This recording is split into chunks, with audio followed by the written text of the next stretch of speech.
അതെ, നേരത്തെ ക്രൈംബ്രാഞ്ചിലേക്ക് മാറ്റണം എന്നായിരുന്നു എൻ്റെ ഒരു ഇത്. കാര്യം എന്ന് വെച്ച് കഴിഞ്ഞാൽ മ്യൂസിയം സ്റ്റേഷനിൽ കൊടുത്തപ്പോൾ ആദ്യം നമ്മളെ വാദിയായിരുന്നു നമ്മളെ പ്രതിയാക്കി കളഞ്ഞല്ലോ ആദ്യം. പക്ഷേ അഫ്കോഴ്സ് ഇപ്പോൾ ഒരു സ്ട്രോങ് ടീമിന്റെ കയ്യിലോട്ടാണ് മാറ്റിയിരിക്കുന്നത് വിശ്വസിക്കുന്നു. ആൻഡ് സൂൺ അവരെ എല്ലാവരെയും പിടികൂടണം എന്ന് തന്നെയാണ് എൻ്റെ ഒരു ആഗ്രഹം.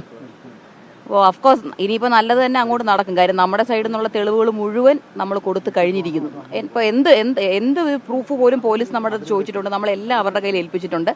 ഇനി മറു സൈഡിൽ നിന്നുള്ള അവരുടെ ഒരു കംപ്ലൈന്റ് ഉണ്ടായിരുന്നല്ലോ, അതിന്റെ എന്ത് തെളിവാണ് അവർ കൊണ്ടുവരുന്നതെന്നും നമുക്ക് കാണാം. പോലീസിന്റെ റിപ്പോർട്ട് മുഴുവൻ എടുത്തു കഴിഞ്ഞല്ലോ. ഇന്നലെ അതിന്റെ ഒരു ന്യൂസ് ഏതോ ഒരു ചാനലിൽ വന്നിട്ടുണ്ടായിരുന്നല്ലോ. നമ്മുടെ ഓഡിറ്റിങ്ങും കാര്യങ്ങളും എല്ലാം നമ്മൾ അവരെ ഏൽപ്പിച്ചിട്ടുണ്ട്. എല്ലാം കൃത്യമാണെന്ന് അവർ ഇൻഫർമേഷൻ തന്നു കഴിഞ്ഞു നമുക്ക്. അതെ, അത് നമ്മൾ ബിഗിനിങ്ങിൽ നമ്മൾ പറഞ്ഞ വാക്കുകൾ തന്നെയാണല്ലോ ഇപ്പം നടന്നുകൊണ്ടിരിക്കുന്നത്. അപ്പം ഞാനോ എൻ്റെ അച്ഛനോ ബിഗിനിങ് മുതൽ എന്താണോ പറഞ്ഞത് അത് നിങ്ങളുടെ മുമ്പിൽ ഇപ്പം തെളിഞ്ഞുകൊണ്ടാണ് ഇരിക്കുന്നത്. പക്ഷെ അവർ പറഞ്ഞ ഒരു വാക്ക് പോലും ഇതുവരെ അവർക്കോ മീഡിയക്കാർക്കോ അവരുടെ കൂടെയുള്ള ആർക്ക് തെളിയിക്കാൻ പറ്റിയിട്ടില്ല. അപ്പോൾ അവർ പറഞ്ഞ എല്ലാ കാര്യങ്ങളും സ്റ്റേറ്റ്മെന്റ്സ് തെളിയിച്ചിട്ട് അവർ പോയാൽ മതി. അവർ ഇതുവരെ പറഞ്ഞതിനകത്ത് ഒന്നിപ്പോലും തെളിവില്ല.